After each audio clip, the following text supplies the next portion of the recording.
Satisfação imensa aí para mim estar aqui com vocês hoje. O que eu mais gosto de fazer é falar com agricultor e uma honra para mim estar aqui hoje com tantos produtores. Vou falar um pouco da agrofloresta, né, que eu conheci há mais ou menos uns 15 anos, pouco mais de 15 anos atrás, e eu me apaixonei, né, por esse assunto, por essa técnica, e acredito que hoje aqui, como todo mundo é produtor, a gente vai conseguir aprofundar bastante aí, né, nessa conversa.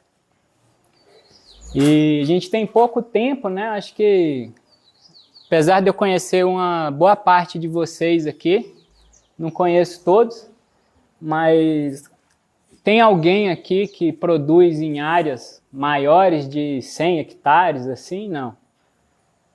Todos, então, é agricultor familiar mesmo, né? Pequenas áreas. E pergunto isso porque a gente já tem hoje muitos exemplos, né?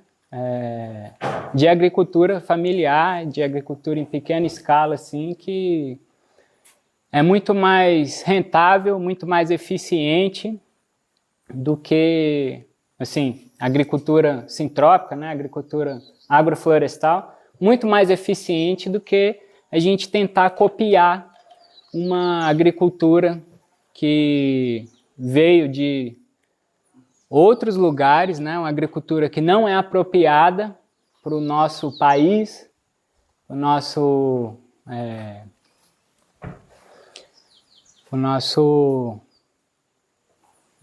sistema tropical aqui, né? Clima tropical, porque a gente vê que essa agricultura convencional que a gente usa aqui veio da Europa, né? Veio de ambiente temperado, que o solo exposto não causa tanto prejuízo como o nosso solo aqui ficar exposto. Então, o que a gente tenta trazer na agrofloresta como, a meu ver, um princípio mais importante é esse fato de cobrir o solo, né? De tentar trazer sempre mais vida para o solo, porque é isso que vai realmente dar saúde para nossas plantas, né? Para o nosso alimento. E eu queria compartilhar aqui com vocês um pouco de uma história, né, que eu ouvi, apesar de ter várias teorias de como começou a agricultura. Eu acho que seria interessante da gente ter essa reflexão aqui também, para a gente entender como que a gente chegou nesses modelos, né, de hoje em dia. Então, o que eu mais acredito, que eu me identifiquei, foi numa teoria aí que dizem que na época que o homem caçava, né, tinha algumas pessoas que não eram tão fortes, era menorzinha, que não tinha tanta eficiência assim na caça e acabavam ficando para trás assim, e eles começaram a ver que se eles não começassem a fazer uma outra alternativa para eles além da caça, eles iam ficar com a sobrevivência deles meio afetada, né? E aí esses homens começaram a plantar. E aí essa história diz, né, que eles abriam na floresta pedaços, derrubavam, né, as árvores todas lá e faziam as roças deles lá. Começaram a plantar os grãos, né, as raízes, esses alimentos todos aí, que é a base de sustentação, né, dos índios, que acredito que todo mundo aqui sabe. Milho, né, a mandioca, abóbora e tal. E colhiam esses alimentos deles, nesses pedaços, E no outro ano, eles abriram outro pedaço, uma outra área. Ainda eram nômades, né? Ficavam viajando e tal. E conseguiam plantar perfeitamente, né? Sem adubo, sem insumo, não tinha praga, não tinha doença. Era só botar a sementinha no chão ali e colher tranquilamente. No outro ano, abria outro pedaço, fazia o plantio tranquilamente deles, sem problema nenhum. E voltavam depois, nesse primeiro pedaço que eles abriam, 50 anos depois. Então era um ambiente de floresta. 50 anos que a gente derruba uma árvore, que a gente abre uma área, uma clareira, 50 anos depois essa área já está totalmente recuperada, cheia de matéria orgânica no chão, as árvores já estão todas no seu porte, né, inicial, e eles podiam abrir de novo. Essa área já estava recuperada, já estava com um solo fértil que eles podiam plantar. Isso aí foi avançando, né? Foi diminuindo esse tempo, os homens foram se fixando cada vez mais num determinado local, e de 50 anos foi diminuindo para 40, foi diminuindo para 30, foi diminuindo para 10, né? Abriam áreas de 10 em 10 anos, mas ainda se recupera uma área que a gente deixar a floresta, as árvores voltarem com 10 anos, a gente vê que o ambiente ainda consegue, né, ficar equilibrado. Só que aí começou a chegar as pessoas, né, começou a ver os índios, os quilombolas, derrubando as árvores lá para fazer as roças e acharam isso um absurdo, né? Chegou aquele ambientalista lá, do meio de São Paulo, criado com a vovó, no apartamento, comendo papinha, e não entendia por que que o índio derrubava aquela árvore, né? Mas não entendia também que aquela árvore voltava, que aquele ambiente recuperava, que aquele solo ficava rico, não porque ele derrubou a árvore, mas porque ele deixa a árvore voltar. E o pecado da agricultura de hoje em dia, que a gente faz, não é derrubar a árvore, é não deixar a árvore crescer.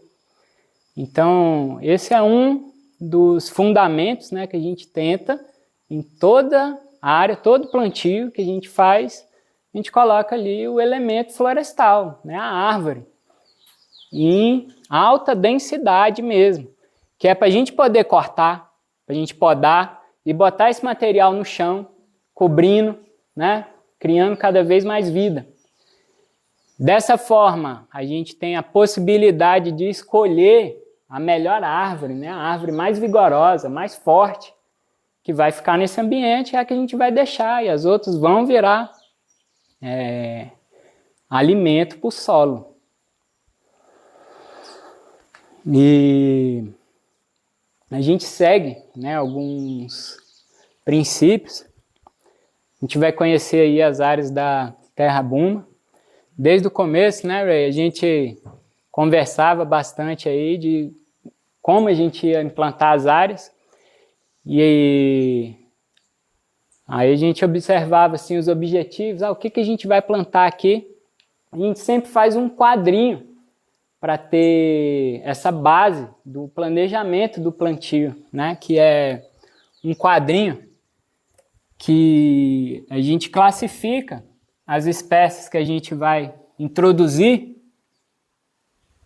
tendo como base assim, né, a estratificação dela, se é uma planta emergente, se é uma planta de extrato alto, se é uma planta de extrato médio, ou se ela é de extrato baixo.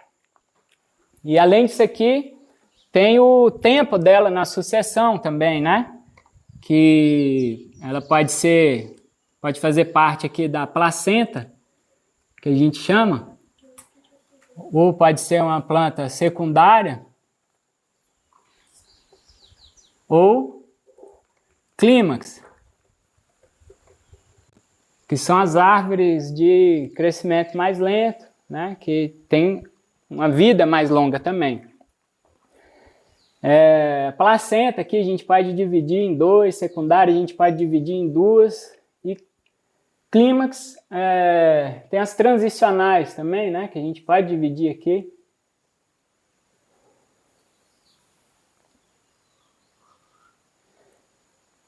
Placenta, eu gosto muito desse nome, porque quer dizer que precisa de uma mãe ali, né?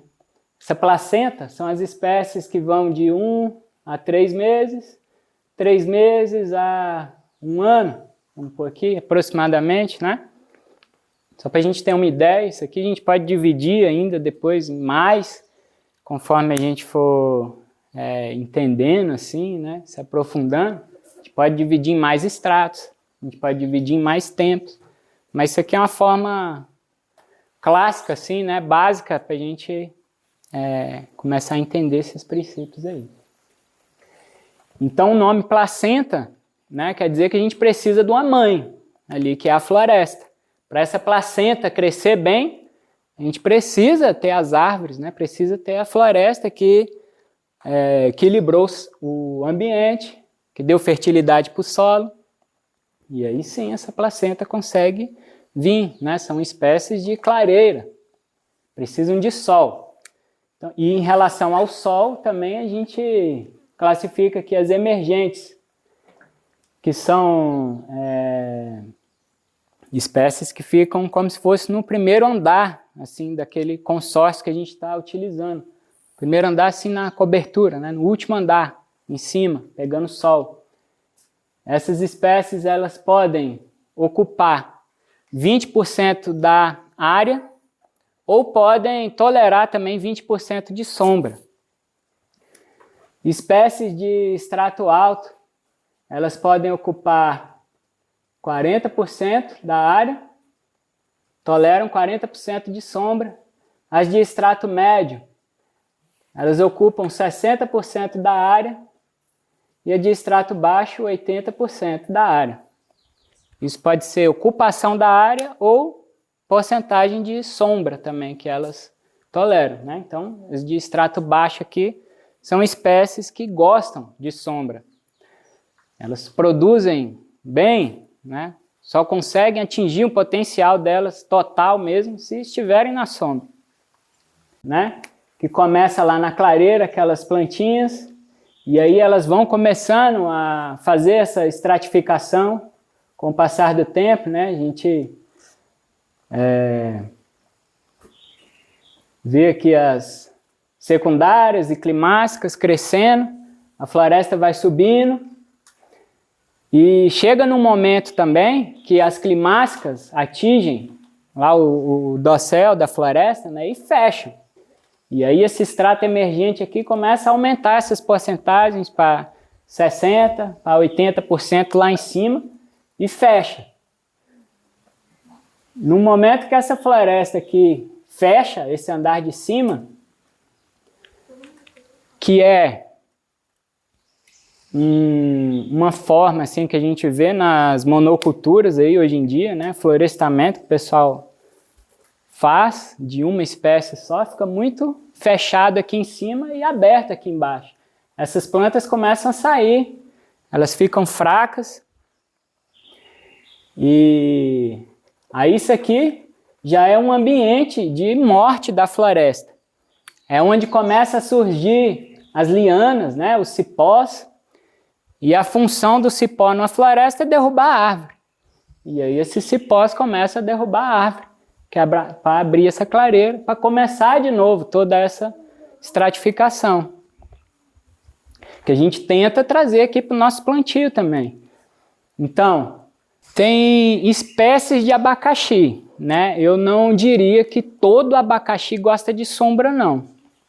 A gente plantou muito abacaxi pérola aqui, que no meu ver, ele gosta um pouco mais de sol do que esse abacaxi do cerrado, aí, esse ananás que fica totalmente na sombra, que já seria um extrato baixo mesmo. Mas o abacaxi pérola, ele só produz bem no momento aqui da placenta, né, de 1 ano, e depois quando começa a sombrear muito, esse abacaxi já não vai tão bem mais. Então, extrato médio, alto ali, né? Gosta de um solzinho inicial, primeira colheita bem, e aí um abacaxi mais de sombra e mais que produziria mais num estágio, né, secundário e climático assim, aí já seria esses outros abacaxis, ananás, né, que a gente vê nativo aqui. Banana muda muito o extrato conforme a variedade dela. Cítricos, né, tem cítricos que gostam um pouco mais de sol, outros que gostam mais de sombra. Cana gosta de sol, né, extrato alto. Pode ter uma sombrinha assim, 20, 30, 40%. Tem uma arvorezinha ali no começo, né? Ela tolera. Ela até gostaria. Talvez, porque o angico é um pouco mais para frente aqui do que a cana, né? Cana, eu colocaria ela aqui como extrato alto. E ocupando o extrato dela aqui a partir do final da placenta, né? Iniciando aqui para a secundária. Eu colocaria cana aqui, ó. Angico, ele já está aqui, secundária 2, né? Extrato alto também. Angico. Então, eles ocupam o mesmo extrato ali. Só que a cana é mais inicial. Conforme for avançando o sistema assim, aí a cana tem que sair para o angico tomar o extrato dele, né? A gente pode usar isso aqui para uma restauração florestal. É um modelo muito mais eficiente para a gente recuperar uma mata do que plantio de muda, igual a gente vê muito pessoal fazendo aí, né? Mas a gente coloca qualquer espécie aqui, né? A placenta, a gente pode colocar alguns capins aí do cerrado, algumas ervas. A gente enxerga as hortaliças aqui, né? Aí mandioca ali, 1 ano para frente. A gente tem essa visão de fruta, porque é muito bom a gente restaurar uma floresta e produzir ao mesmo tempo. A gente vai andar nas áreas aí, vou explicar para vocês um pouco a história, tudo que a gente produziu aí, mas se a gente olhar ali, a gente vê o angico, bonito, olha lá, urucum, tem aroeira, tem Gonçalo Alves, tem araçá, jatobá, baru, vixe. Esse negócio de campo úmido é meio polêmico, porque eu acredito que é nascente assoreada, né? Eu já vi lugares que plantaram árvore em campo úmido e o campo úmido deixou de ser campo úmido e mostrou a nascente que tinha ali e a água voltou a correr. Sim. Capim avançou para um sistema florestal. A árvore joga água para cima, né? Mas é o que traz a chuva também. Então é o ciclo da água funcionando. Além desse quadro,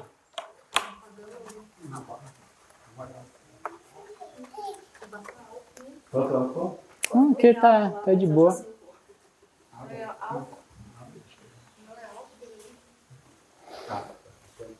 O Ernest traz para a gente aqui também esse entendimento, né, dos sistemas, que tudo vai seguindo a sintropia e a sucessão. Sucessão é isso aqui. É a placenta que foi criando as secundárias, que foram criando as climáticas, né? E essa sucessão vai acontecendo. Das plantas mais iniciais para as plantas de vida mais longa, né? E dentro disso aqui, ó, a gente vai seguindo vários ciclos sucessionais aí, né? De placenta, secundária, clímax, placenta, secundária, clímax. E vai avançando o sistema. No início aqui, a gente tem os sistemas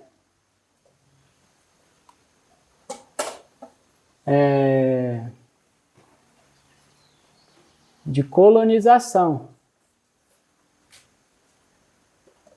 E aí avança também para os sistemas de acumulação.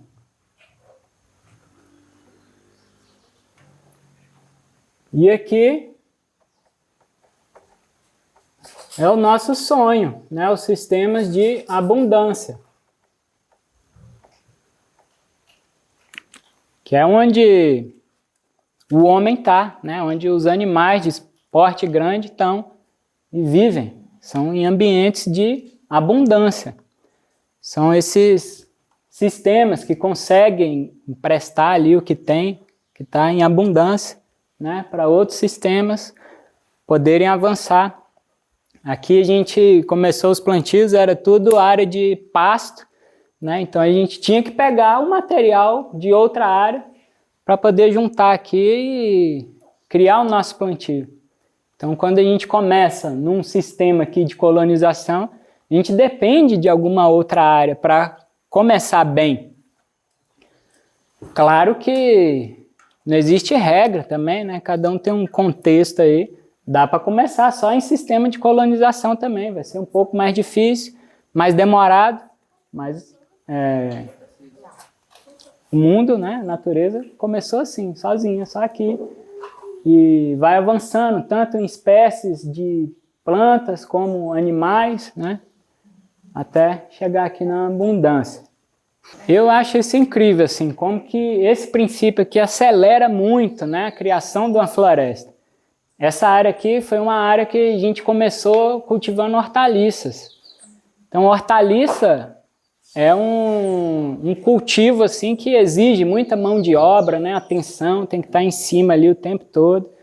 Tem que ter uma terra boa, tem que ter adubo também, tanto das espécies como entre eles. Aqui, fiquei impressionado o Rodrigo falando aquele dia lá que tem mais de 10 anos que ele planta hortaliça lá e nunca teve problema com pulgão, com cochonilha. Está começando até agora, né? Aqui era só a gente plantar qualquer brasca que aparece pulgão. Não tem essa. E eu lembro de um plantio que a gente fez ali embaixo com margaridão. Começou a aparecer muito pulgão no margaridão. E aí o margaridão é para melhorar o solo, para melhorar o sistema, né? A gente pensou, não, vamos deixar, não vamos fazer nada não, vamos ver o que acontece. Alguns dias depois, na outra semana, já estava um monte de joaninha ali nos pulgão, comendo os pulgão. E aí a joaninha vai trazendo outras coisas, né? A gente vê na colonização aqui, quando está mudando esse sistema, é muita formiga, muita aranha, né? E a formiga está levando material orgânico para o chão, né? Está descompactando. E provavelmente a anta lá, se tiver muita anta, ela está trazendo onça, né? Porque não deve ter onça lá. A gente dividiu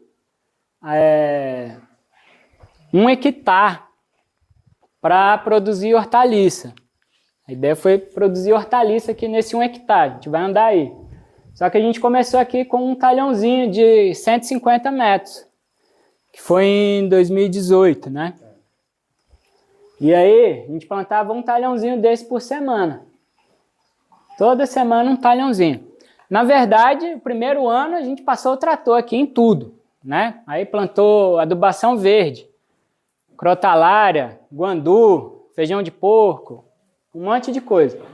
E aí, além do capim que rebrotou, a gente tinha isso aqui de material orgânico para começar a plantar esses talhões. Nesses talhõezinhos aqui de 150 metros, a gente tinha 2 linhas de árvore e 3 canteiros só de hortaliça. Foi hortaliça em todos os canteiros, né? Sendo que 2 deles tinham árvore. E aí a gente ficou plantando esses canteiros com foco em hortaliças, né? A gente plantava bastante batata baroa, mandioca, batata yacon. E aí a clímax, que ele falou que era a mandioca, porque a gente sabia que a gente ia demorar 1 ano para fechar essa área aqui. E com 1 ano a gente ia estar colhendo a mandioca aqui. Então, no último talhão que a gente fechou aqui na área, a gente veio andando assim, né? Plantou o último talhão, colhendo as mandiocas aqui do primeiro. Então a gente já tinha 3 canteiros aqui para renovar. Arrancou a mandioca, tinha mais talhões toda semana para estar plantando hortaliça, no segundo ano. E aí, como era o último ano de hortaliças, aí nesses canteiros os 3 canteiros de hortaliça que ficou, a gente já plantou açafrão, já plantou café, maracujá, inhame, outras coisas que vão ficar, porque era o último ciclo, última renovação, o último plantio, né? Nesses plantios vocês não colocaram nenhum adubo? A gente colocou, sim, hortaliça tem que ter. E aí a gente aproveitou, por isso que eu gosto muito de plantar hortaliça, porque é onde a gente mais tem que ter cuidado, e a gente põe a floresta junto ali, para ter esse cuidado junto também, vem muito rápido, né? Teve pessoas que ficaram impressionadas, inclusive eu fui uma delas, né? Porque a gente plantou a hortaliça com o eucalipto junto, e um ano depois, quando a gente foi renovar essas áreas, o eucalipto já estava com mais de 6 metros de altura. Então a gente teve que cortar ele, deixar o toquinho, triturou o eucalipto e a gente já tinha um material para colocar nesse canteiro de hortaliça fantástico, né? Que é madeira triturada. Colocou uma camada assim, ó, em cada canteiro. E bomba as hortaliças. Quer ver sugar mesmo? É fazer uma monocultura de jatobá. Aí acaba com a água toda. É porque o pessoal não faz, não vê, não sabe, né? Porque o jatobá tem 8 vezes o tamanho dele, tem de raiz. O eucalipto tem o tamanho dele, de raiz, e seca. Se fizer uma monocultura de jatobá, vai ser 8 vezes pior do que a monocultura de eucalipto. O problema é essa forma de bosque, tudo fechado aqui em cima, né? Plantio de eucalipto fica assim, ó. É a monocultura que seca, né? E ainda mais com o eucalipto, que realmente transpira muito. Para a adubação verde, a gente colocou calcário e pó de rocha. Aí esterco a gente colocou só nos talhões. Primeiro ano, a gente passou o trator em tudo aqui, com calcário e pó de rocha. Aí a gente plantou feijão de porco, crotalária, guandu, girassol. A gente plantou bastante adubação verde. E aí depois a gente passou o tratoritozinho, só nesse talhãozinho, para fazer as hortaliças. Eu só não estou entendendo assim, essa área toda que você está desenhando que era hortaliça, é tudo que a gente vai ver ou é porque... Não, é só esse pedaço aqui, ó. Tem 5 hectares plantados. Esse aqui é um desses 5 hectares que a gente vai andar. Não, isso aqui é uma tabela que a gente faz para qualquer plantio. Se a gente quer plantar hortaliça, a gente vai saber que a mandioca está aqui, ó. Placenta, final da placenta, aqui está a mandioca. Mas antes dela a gente pode plantar o milho. Pode plantar aqui o brócolis, ó. Pode plantar o agrião, feijão. A gente teve uma biofábrica aqui de bioinsumos, que é fantástico, né? Só que, para o contexto aqui, dessa fazenda, acontece naturalmente, porque isso aí é para criar micro-organismos, que a matéria orgânica cria no solo, direto ali, né? Então aqui a gente tenta sempre colocar uma quantidade grande de material orgânico no solo, porque esses micro-organismos vão ser criados lá. Agora, para quem... da mata para fazer, né? Sim, E ali a própria natureza tá na mata, né? Agora, para quem planta monocultura, deixa o solo exposto, coloca lá esses micro-organismos, vai fazer uma função, né, um trabalho fantástico lá do solo, vai inclusive decompor a matéria orgânica que tiver com uma velocidade maior, né? Só que se o solo fica exposto, esses micro-organismos vão morrer. E aí vai ter que botar de novo. Porque a gente separou também, foram linhas com feijão de porco, guandu, teve outras linhas que foi o girassol. Um outro exemplo que eu queria dizer aqui também, dessa forma, que serviria para o caso da cana, só que a cana vai ser um tempo maior, né? 6 anos, você falou que vive a cana, você vai dividir na área lá que você planta a cana e... Quando estiver próximo, você vê que a cana lá está ficando velha, você já pega outra área, vai plantando. Quando ela começar a produzir, aí você tira outra. vai fazendo e vai recuperando, né? A gente está fazendo aqui uns 2 quilômetros, mais ou menos, um outro sistema parecido com isso aqui, só que a gente está só com hortaliças, né? A gente planta 2 canteiros de hortaliça, porque a gente está com um recurso lá bem apertado. Aqui teve um investimento inicial aí que foi uma maravilha, a gente conseguiu já no primeiro plantio introduzir tudo, né? As frutas, as árvores e produção de hortaliça. Lá a gente não tem tanto recurso, então as hortaliças que vão custear para a gente a introdução das mudas. Então esse primeiro ano a gente está plantando hortaliça, quando for renovar os canteiros de hortaliça, aí a gente já vai começar a colocar os eucaliptos, os mognos, as frutas. E a gente vai ter ainda um terceiro ano de renovação para hortaliça, vai ser um período bem maior produzindo hortaliça, que é a receita que está tendo lá da área agora, né? Mas a gente está utilizando esses princípios. Agora não, agora é só hortaliça. E a gente está plantando o capim na pie, na mesma área que a gente tem hortaliça, a gente está plantando de capim, que a gente precisa triturar o capim para conseguir cobrir esses canteiros. Dos cultivos, o carro-chefe mesmo vai ser café, que tem praticamente todas as áreas. Porque teve essa área de hortaliça, a gente pôs café. Teve outra área ali que foi mais com foco em grãos e árvore, a gente também colocou café. Teve outra área lá com foco mais em algumas frutas, também tem café. Então, tudo vai ter café. E antes do café, quais foram os carros-chefes aqui? Dessa área foi hortaliça. Da outra área ali a gente vai ver foi grão. E ainda é uma área para produzir grão. As linhas de árvore estão bem mais espaçadas, que é para dar um tempo maior ali de renovação, né, de plantio dos grãos, nessas entrelinhas.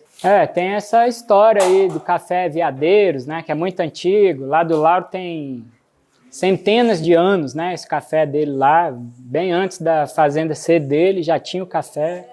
É um café arábica, né? Tem catuai, tem algumas outras variedades aí de amarelo também. Novo Mundo. Tem alguns cafés aí, mas todos arábica. A maior parte que tem é o catuai vermelho. Mas eu acho que está misturado. O pessoal acabou colhendo misturado aí. Que a gente vai ter uma formação lá no Rancho Equestre. Vão ser 4 meses, né, de formação mesmo em sistema agroflorestal. Então a gente quer trazer todos esses contextos aí de quem estiver participando lá da área, de projeto para quem estiver plantando cana, né, para quem quiser plantar hortaliça, fruta, para quem tem área em algum determinado solo, né, para tanto de recurso, para tudo isso, para a gente fazer vários projetos mesmo. Porque muitas pessoas pedem receita, né, e não tem como a gente falar para o Rodrigo plantar hortaliça lá na Baleia do jeito que a gente plantou aqui, porque é completamente diferente. A gente aqui também não podia plantar como você planta lá. Cavalcante é completamente diferente. Se a gente for para outros lugares, então vai ser realmente uma receita que não vai dar certo. Dá certo aqui, mas a gente tem que seguir os princípios, né? Adaptar as plantas, entender o posicionamento delas, o que vai dar certo com o café, o que vai dar certo com a cana, o que vai dar certo com a banana, o que vai dar certo com o que a gente quer produzir, quanto tempo a gente vai conseguir produzir isso em determinada área, né? A gente apostou muito na batata baroa aqui também e não foi bom. Esse solo aqui, ele é argiloso demais. Então a gente afofa ali e se não planta, na hora que afofou, pouco tempo depois vem a chuva forte e o solo já está duro de novo. E a batata baroa, ela gosta de um solo fofinho, né? Dá um ano depois do plantio. Então aqui a gente ia colher a batata, o solo já muito duro. A gente vê que em solo mais arenoso, que fica fofo por mais tempo, ela dá muito melhor, cresce mais, né?